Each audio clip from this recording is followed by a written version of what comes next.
Hello, this is JP Hrisoulas, the Cranky Old Bastard, with another installment on dealing with failure.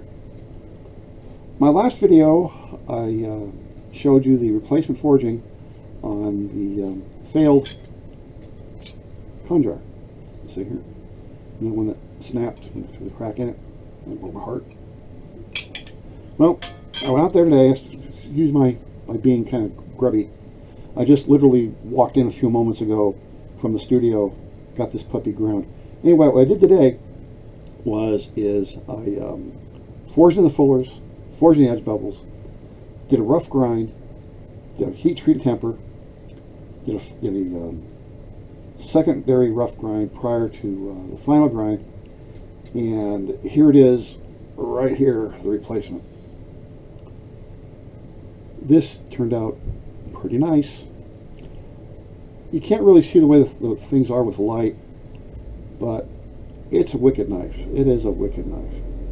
How long is it? I'm going to take measure around here somewhere. I'll find it later. I took my time on grinding this. On the pucker factor of 1 to 10, this was a 17.9. Usually I take, on a blade like this, I can get to one of these ground in about 10-15 minutes.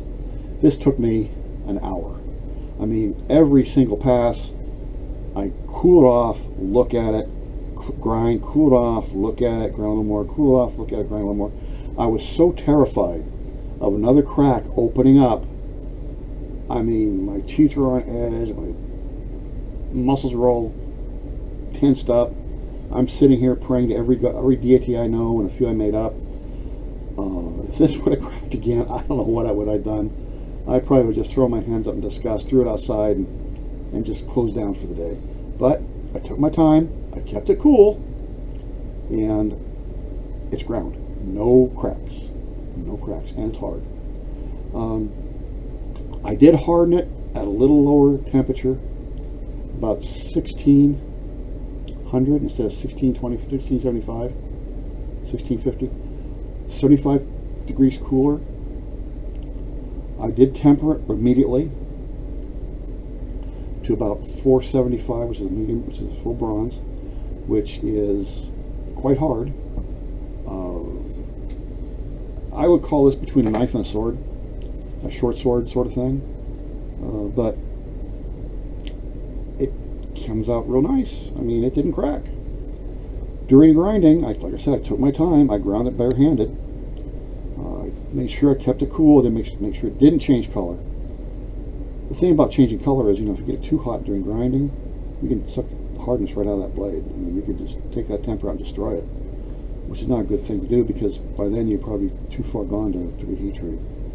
But I don't like grinding. I want the stuff off now, but I took my time on this, cleaned up the fullers, got them all nice and even. I still have a little more cleanup to do in this area here and stuff like that. You can't see it on the camera, but they need to be cleaned up a little bit more. But that's handwork. I might do a video on that tomorrow on cleaning that up, depending on how I'm feeling. I probably will, but again, I might not. Depends on how things go.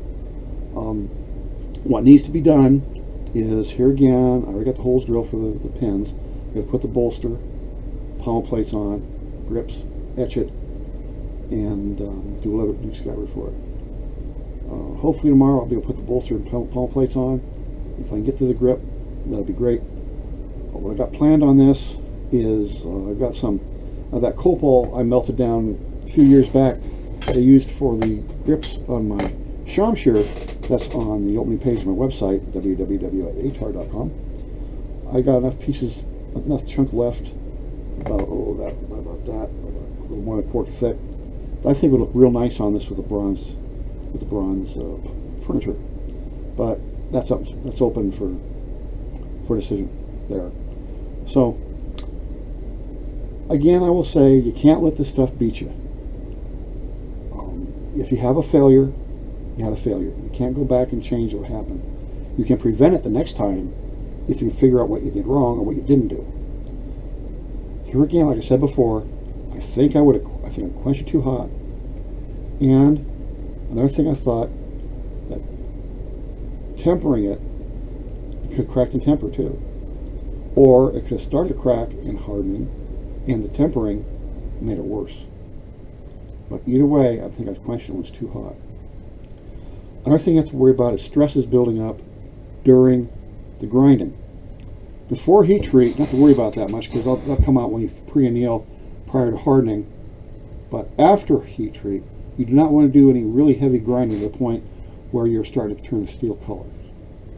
Because you're getting it hot enough to go through the oxidation ranges, that's too hot. If you can't hold it barehanded, it's too hot. Now, I'm the biggest advocate in the world of a fast grind. I hate, like I said before, I hate grinding. I find it boring as hell. My mind wanders off. I get bored. My senses go numb. I start singing, Henry VIII and all this other stuff, trying to keep my radio going. It's boring. I just don't know anything else about do it. It's nothing glamorous or exciting like welding, like pattern welding. Pattern welding can be kind of fun, but it can also be quite frustrating too. But it's got to be done. I mean, you can't just hammer a blade out. You got to sharpen it somehow. And remember the first knives they made were stock removal. You can't forge a rock or a piece of bone. So it's a necessary evil. Get good at it. Practice you can, but don't let it get hot. Here again, once you heat treat it, temper it, don't let it get hot, because you're only going to be defeating yourself if you do. And in doing so, you can actually warp the blade to the point where it starts cracking as well. I mean, back in the days, 40 years ago, when I got my first real, quote-unquote, real belt grinder, I had that happen. I'm sitting there grinding on a sword blade, and all of a sudden I just feel this really soft. I look down, it's turning blue, and it's now bent like a paper clip. Not good. I almost trashed. So you got to be careful with that. And it's not unusual for a longer blade, even if you do keep it cool, to the point it will start warping a little bit, and it should come back straight as it cools. If it doesn't, you can always straighten that up. But I'll do a video on blade straightening, later on. But you got to be careful with this stuff, because if you're not, and you get your head up your hiney for a hot tenth of a second, believe me, this material, steel will know it, and it'll try pulling something on you just to keep you humble and teach you to pay attention. You got to keep in contact with your work.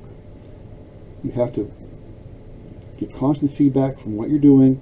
The steel will tell you what's going on if you know what to look for. I say, just listen to it. Keep an eye on it and be very observant, because that way it'll help you prevent problems. If a problem arises and something happens, note it. Remember what you're doing. Look at it and see if you can prevent it next time. Most of these errors or failures are basically on your shoulders. Very rarely will you get a material that let go. I've seen it now. I'm not saying it doesn't happen. I've seen it happen. I've seen, especially 5160, I've seen carbon stringers run down the length of those blades from bad rolling, that heat treat them and they pop just straight down the middle, right along that line. They just let go. Bad rolling. But that's very, very uncommon. Another thing you can get a hold of is with little carbon stringers. Now, D2 is notorious for that, little pits, little like orange peel pits. That's just the way D2 is. I haven't seen that in a long time in D2, but for a while there, 20 years ago, everybody was complaining about that. D2 is a steel that doesn't get half the notoriety that it deserves, but I'll call that on later. So, if you have a failure, here again, sit back, take a step back, put it down, give yourself something to drink, calm down, pick it up again, and look at it, see what happened. If you can figure out what happened, like I did with this thing here, you're 3/4 of the way to correcting it, or preventing it. You can't correct this. It's not going to happen. But like I said, I'll probably take these pieces here, cut them up, put them back in the crucible, throw in more material, melt them down, and start again. That's a nice thing about being able to do this, is you can take your failures and recycle them into something, hopefully. The carbon steel stuff, it's a bad thing to ruin a piece, especially if you have like 10, 12 hours in it. But when you start talking about anything like your pattern welded blades, your crucible damask, your Wootz, stuff like that, You could easily have 15, 20, 35, 40, 50 hours on one of these things, and you screw it up, and that's work just down the tubes. It's just went right down the drain. And it could be frustrating, angering. It could just totally make you have a bad day, which is not a good thing. But it happens to everybody. It's happened to me. It'll happen to me again. Like I said, this just happened to me a couple of days ago. Wasn't happy. Still not happy about it, but I figured it out. So now I got this one. So I got back up on the horse, shook myself off, and got this to the point where I was when the other one cracked. So be that as it may, I hope you get something out of these videos. I want to thank you all for your time. I hope my little pearls of wisdom help you with your endeavors on doing this. If you haven't subscribed, please do. If you haven't already done so, please hit the like button. I would really appreciate that. I'm trying to get my videos up and viewership numbers up. I just can't figure out what I'm not doing right, or what I'm not doing at all, or what I'm doing wrong. But I just can't seem to get my views up. I don't know why. I just can't seem to come up in the searches. But it'll come around.